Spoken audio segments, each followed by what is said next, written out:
When you entrust a man with a public trust, and you know that he's human, and you don't want him to run amok, you bind him down with an oath. I know we heard talk today about someday you may see those in the uniform, in violation of their oaths, pointing the gun at you, their masters, in an unlawful way.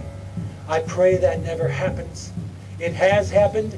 I want to assure you, the man in the uniform will not be I.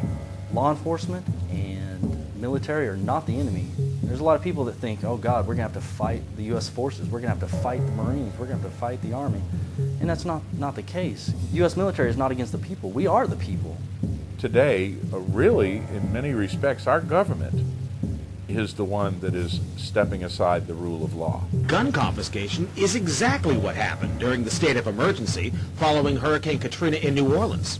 The social controllers are very scared of police and military rediscovering their oath of office. We will not obey orders to impose martial law. I will not obey. They understand that throughout history, tyranny comes to your door in a uniform. We will not obey orders to conduct warrantless searches of the American people. I will not obey.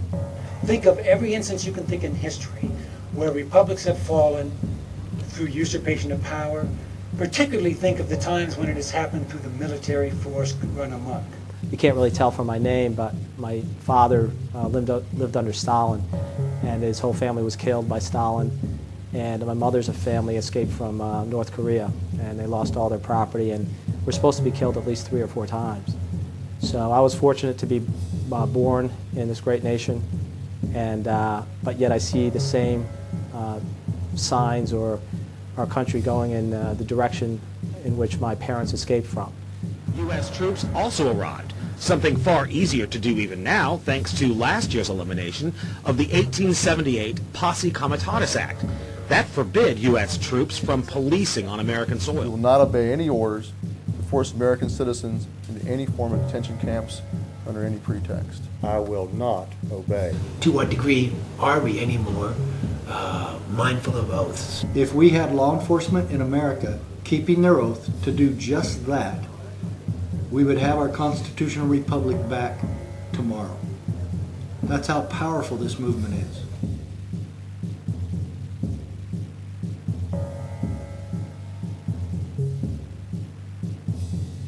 I'm Garrett Lear, the Patriot Pastor. This is where the battle was fought, right here in the Lexington Battle Green. This is sacred ground. This is one of the most important pieces of real estate in the history of America. This is where it happened, and this was the shot basically heard around the world, and still being heard around the world, I think. I grew up in the town of Lexington, standing on the green, playing on the green. When I was a boy growing up, my mother told me about our ancestry, and so I started to go on the village green in Lexington, but didn't pay a whole lot of attention except to the statue of John Parker. Everyone could look up to him because he wasn't white, he wasn't brown, he wasn't red, he wasn't yellow, he wasn't black, he's green, actually. So anyone could identify with him, and I said, one day when I grow up, I want to be like him. Welcome to Lexington, the cradle of American liberty. Most people don't know really what happened at the Battle of Lexington, but basically what happened was the night before the battle, that would have been April 18th, riders came in, that's the midnight ride of Paul Revere. It was actually John Dawes that did it, and a man named Prescott, because Paul Revere was interdicted by the British troops.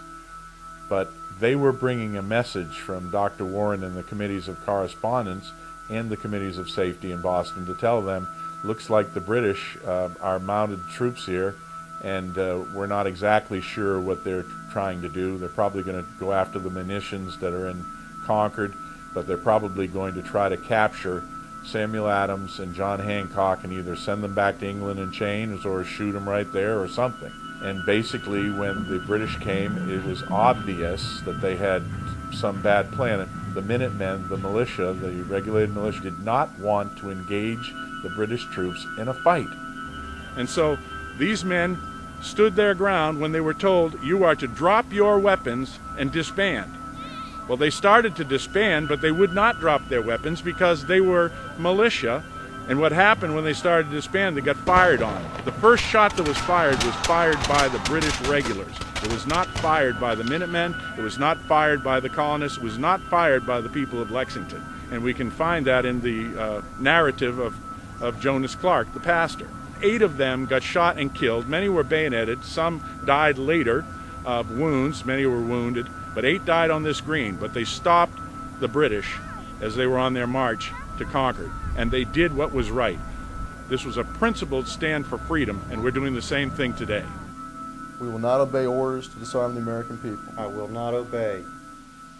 Well, today we're here on the green at Lexington, April 19th, which is the anniversary of April 19, 1775, which was the first shot and fire of the American Revolution. I'm Stuart Rhodes, the founder of Oath Keepers, which is a nonpartisan association of current serving military, police, and veterans, all of us who swore an oath to defend the Constitution. And our mission is to make sure that all of the other oath takers are oath keepers. Gun confiscation is exactly what happened during the state of emergency following Hurricane Katrina in New Orleans. U.S. troops also arrived, something far easier to do even now thanks to last year's elimination of the 1878 Posse Comitatus Act. That forbid U.S. troops from policing on American soil. We've had critics that say, well, what are you guys talking about? Of course I'm going to keep my oath. I find it offensive that you'd even suggest that a military officer or a police officer would not keep the oath. And we say, hey, we got one word for you, Katrina, okay? Look at what happened there. And so we want to make sure there are no more Katrinas. We don't want any more of that. What we're hearing is that a lot of those guys just weren't prepared for those orders and hadn't thought about it ahead of time. Then we have Lieutenant Commander Cunningham, Guy Cunningham, who was the author of the 29 Palms survey that was done back in 1995. Well, he surveyed the Marine Corps, some Marines at 29 Palms, and asked them whether or not they would fire on Americans who resisted in an attempt to disarm them. If orders came down to disarm the American people and they resisted, would they fire on them? So the 29 Palms survey, ending with question 46, with the scenario that the government has banned all non-sporting firearms and that the American citizens in possession of these firearms have 30 days to turn them over to the local authorities. At the end of this period of time, several citizen groups form that refuse or resist the confiscation of these firearms banned by the U.S. government. Marines were asked whether or not they would fire upon U.S. citizens who refuse or resist the confiscation of firearms banned by the U.S. government. And I found this very difficult to swallow.